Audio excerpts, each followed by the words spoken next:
بسم الله الرحمن الرحيم. الحمد لله الذي أنزل على عبده الكتاب ولم يجعل له عوجا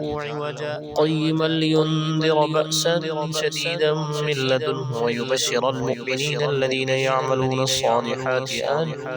لهم أجرا حسنا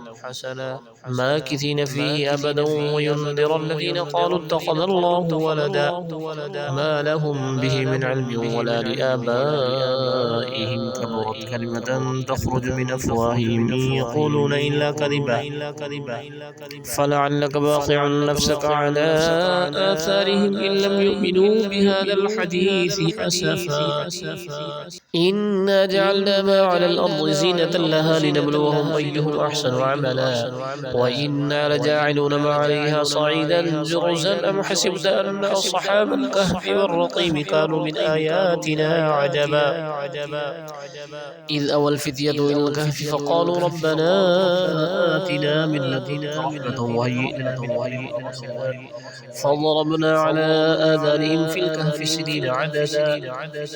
ثم بعثناهم لنعلم أي الحزبين أحصى لما لبثوا أمدا نحن نقص عليك نبأهم بالحق إنهم فتية آمنوا بربهم وزدناهم هدى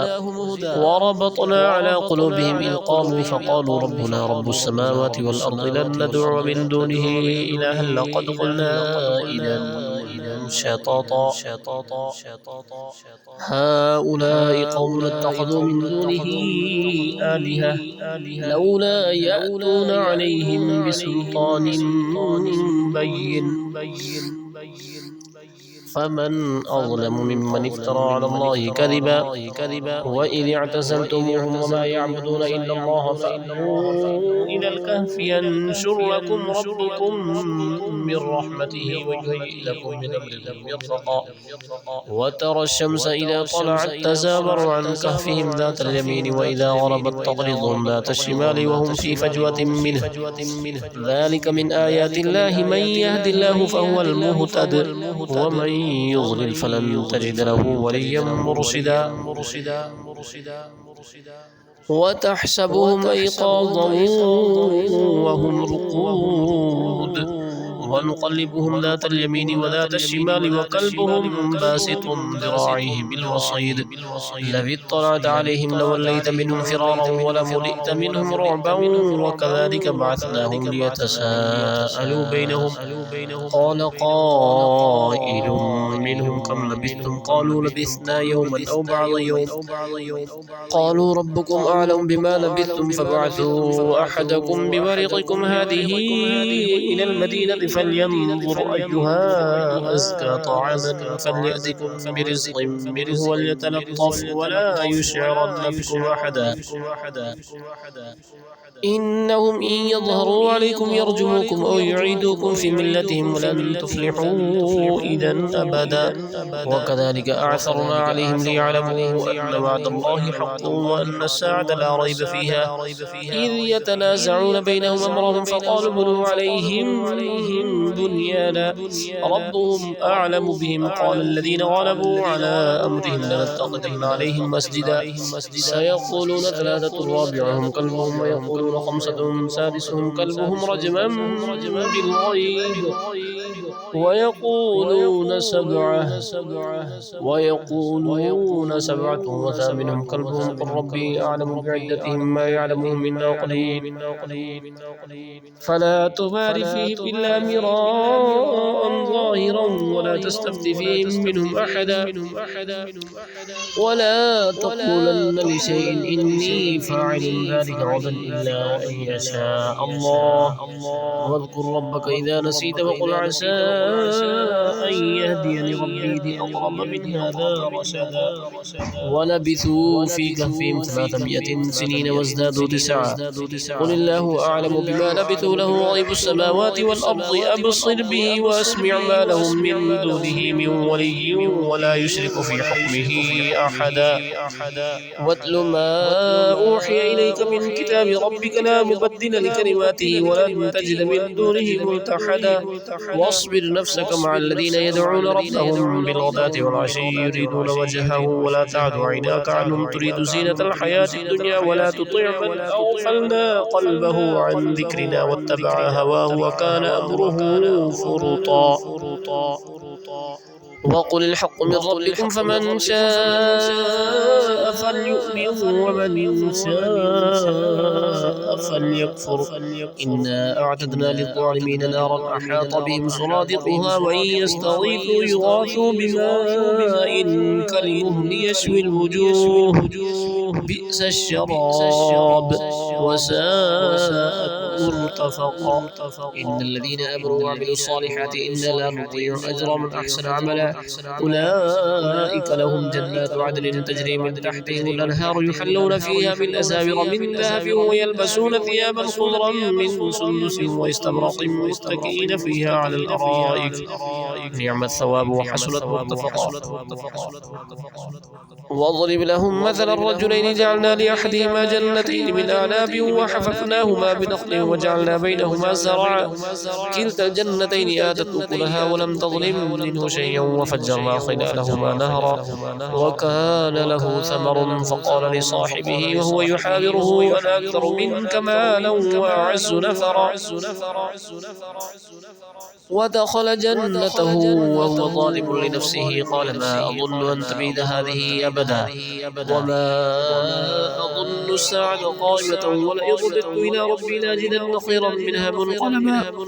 قال له صاحبه وهو يحاوره وكفرت بالذي خلقك من تراب ثم من نطفة ثم سواك رجلا لكن هو الله ربي ولا أشرك بربي أحدا ولولا إذ دخلت جنتك قلت ما شاء الله لا قوة إلا بالله إن ترني أنا أقل منك مالا وولدا فعسى ربي أن يؤتيني خيرا من جنتك ويرسل عليها حسبانا من السماء فتصبح صعيدا زلقا أو يصبح ماؤها غورا فلن تستطيع له طلبا وأحيط بثمره فأصبح يقلب كفيه على ما أنفق فيها وهي خاوية على عروشها ويقول يا ليتني لم أشرك بربي أحدا ولم تكن له فئة ينصرونه من دون الله وما كان منتصرا هنالك الولاية لله الحق هو خير ثوابا وخير عقبا. واضرب لهم مثل الحياة الدنيا كما إن أنزلناه من السماء فاختلط به نبات الأرض فأصبح هشيما تذروه الرياح وكان الله على كل شيء مقتدرا. المال والبنون زينة الحياة الدنيا والباقيات الصالحات خير عند ربك ثوابا وخير أملا. ويوم نسير الجبال وترى الأرض بارزة وحشرناهم فلم نغادر منهم أحدا وعرضوا على ربك صفا لقد جئتمونا كما خلقناكم أول مرة بل زعمتم أن لن نجعل لكم موعدا. ووضع الكتاب فترى المجرمين مشفقين مما فيه ويقولون يا ويلتنا ما لهذا الكتاب لا يغادر صغيرة ولا كبيرة إلا أحصاها ووجدوا ما عملوا حاضرا ولا يظلم ربك أحدا. وإذ قلنا للملائكة اسجدوا لآدم فسجدوا إلا إبليس كان من الجن ففسق عن أمر ربه أفتتخذونه وذريته أولياء من دوني وهم لكم عدو بئس للظالمين بدلا. ما أشهدتهم خلق السماوات والأرض ولا خلق أنفسهم وما كنت متخذ المضلين عودا. ويوم يقول نادوا شركائي الذين زعمتم فدعوهم فلم يستجيبوا لهم وجعلنا بينهم موبقا. ورأى المجرمون النار فظنوا أنهم مواقعوها ولم يجدوا عنها مصرفا ولقد صرفنا في هذا القرآن للناس من كل مثل وكان الإنسان أكثر شيء جدلا. وما منع الناس أن يؤمنوا إذ جاءهم الهدى ويستغفروا ربهم إلا أن تأتيهم سنة الأولين أو يأتيهم العذاب قبلا. وما نرسل المرسلين إلا مبشرين ومنذرين ويجادل الذين كفروا بالباطل ليدحضوا به الحق واتخذوا آياتي وما أنذروا هزوا. ومن أظلم ممن ذكر بآيات ربه فأعرض عنها ونسي ما قدمت يداه إنا جعلنا على قلوبهم أكنة أن يفقهوا وفي آذانهم وقرا وإن تدعوهم إلى الهدى فلن يهتدوا إذا أبدا وربك الغفور ذو الرحمة لو يؤاخذهم بما كسبوا لعجل لهم العذاب بل لهم موعد لن يجدوا من دونه موئلا وتلك القرى أهلكناهم لما ظلموا وجعلنا لمهلكهم موعدا وإذ قال موسى لفتاه لا أبرح حتى أبلغ مجمع البحرين أو أمضي حقبا فلما بلغا مجمع بينهما نسيا حوتهما فاتخذ سبيله في البحر سربا فلما جاوزا قال لفتاه آتنا غداءنا لقد لقينا من سفرنا هذا نصبا قال أرأيت إذا أوينا إلى الصخرة فإني نسيت الحوت وما أنسانيه إلا الشيطان أن أذكره واتخذ سبيله في البحر سربا عجبا قال ذلك ما كنا نبغي فارتدا على آثارهما قصصا فوجدا عبدا من عبادنا آتيناه رحمة من عندنا وعلمناه من لدنا علما قال له موسى هل أتبعك على أن تعلمني مما علمت رشدا قال إنك لن تستطيع معي صبرا وكيف تصبر على ما لم تحط به خبرا قال ستجدني إن شاء الله صابرا ولا أعصي لك أمرا قال فإن اتبعتني فلا تسألني عن شيء حتى أحدث لك منه ذكرا فانطلقا حتى إذا ركبا في السفينة خرقا قال أخرقتا لتغرقا لقد جئت شيئا امرا قال ألم أقل إنك لن تستطيع معي صبرا قال لا تؤاخذني بما نسيت ولا ترهقني من أمري عسرا فانطلقا حتى إذا لقيا غلاما فقتله قال قتلت نفسا زكية بغير نفس لقد جئت شيئا نكرا قال ألم أقل لك إنك لن تستطيع معي صبرا قال إن سألتك عن شيء بعدها فلا تصاحبني قد بلغت من لدني عذرا فانطلقا حتى إذا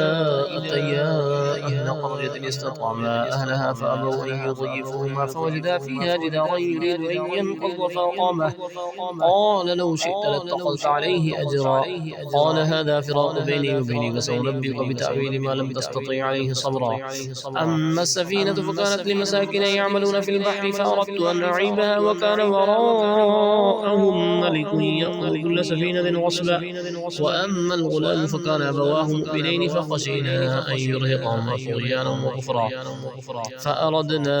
أن يبدلهما ربهما خيرا منه زكاة وأقرب رحما وأما الجدار فكان لغلامين يتيمين في المدينة وكان تحته كنز لهما وكان أبوهما صالحا فأراد ربك أن يبلغا أشدهما ويستخرجا كنزا رحمة من ربك وما فعلته عن أمر ذلك تأويل ما لم تستطيع عليه صبرا ويسألونك عن ذي القرنين قل سأتلو عليكم منه ذكرا إنا مكنا له في الأرض وآتيناه من كل شيء سببا فأتبع سببا حتى إذا بلغ مغرب الشمس وجدها تغرب في عين حمية ووجد عندها قوما قلنا يا ذا القرنين إما أن تعذب وإما أن تتخذ فيهم حسنا قال أما من ظلم فسوف نعذبه ثم يرد إلى ربه فيعذبه عذابا نكرا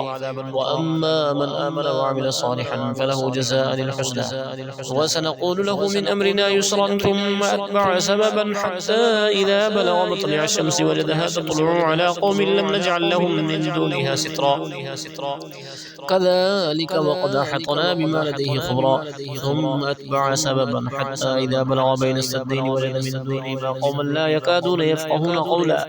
قالوا يا ذا القرنين إن يأجوج ومأجوج مفسدون في الأرض فهل نجعل لك خرجا على أن تجعل بيننا وبينهم سدا قال ما مكني فيه ربي خير فأعينوني بقوة أجعل بينكم وبينهم ردما آتوني زبر الحديد حتى